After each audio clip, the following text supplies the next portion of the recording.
lutte, déjà, pour nous, c'est le respect. C'est la base. Respecter son adversaire. Si on va le combat, ben, c'est clair qu'on va dans le CE, on serre la main, on prend les culottes et on lutte. Et dès que le combat est fini, on se serre la main et puis c'est fini, quoi. C'est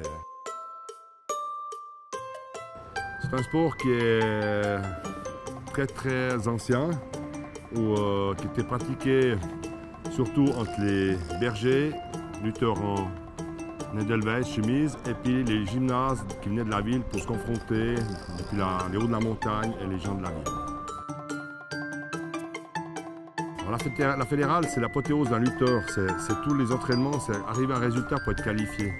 Le lutteur qui rentre dans cette arène, il doit avoir un minimum une couronne, disons 1 à 2 couronnes durant la saison pour participer à cette fête fédérale.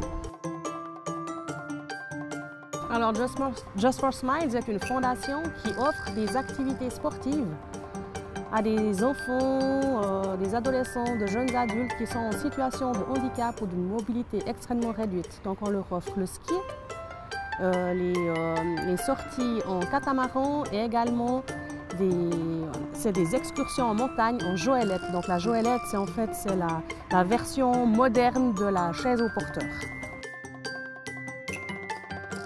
Alors voilà, Estavayer 2016, donc la fête fédérale de lutte suisse et des Jeux alpestres est le plus grand événement sportif et populaire en Suisse. On s'est dit, mais là, il faudrait essayer de faire quelque chose, quoi, d'intégrer ces personnes qui en général sont souvent les laissés pour compte, qu'on cache à la maison et tout, leur ouvrir la porte. Puis alors là, on leur a ouvert la grande porte, quoi. C'est quand même celle de l'Arène des Rois. Alors le lutteur, vous savez, en principe, il renonce à rien. Ça veut dire que quand Yolande, Raphaël est venu vers moi et qu'ils m'ont parlé de ce projet, pour moi j'ai dit il n'y a aucun problème. Et c'est vrai que quand j'ai eu 2 groupes à entraîner, et j'ai vu le premier groupe, c'est vrai que quand j'ai dit qu'est-ce qu'on va faire, qu'est-ce qu'on pourra faire avec ces gens-là, eh ben non, on est arrivé à quelque chose de bien.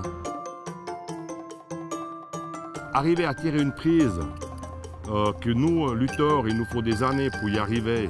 Et puis en 10 entraînements, leur faire montrer une prise et puis qu'ils arrivent, pour moi, c'était déjà fabuleux. Honnêtement fabuleux. Alors moi, je vais parler d'une personne, je vais parler de Julien, qui est un garçon très introverti, très renfermé. Quand on a fait la journée d'initiation, il ne voulait même pas sortir du bus pour venir dans le local de lutte. Après, bon, il est venu, son éducateur Bruno a un petit peu dû le pousser. Et puis 2 semaines après, 2e entraînement, c'est Julien qui allait vers son éducateur pour lui donner les clés du bus, puis dire « Hey, on y va maintenant, c'est l'heure, on va être en retard à l'entraînement ».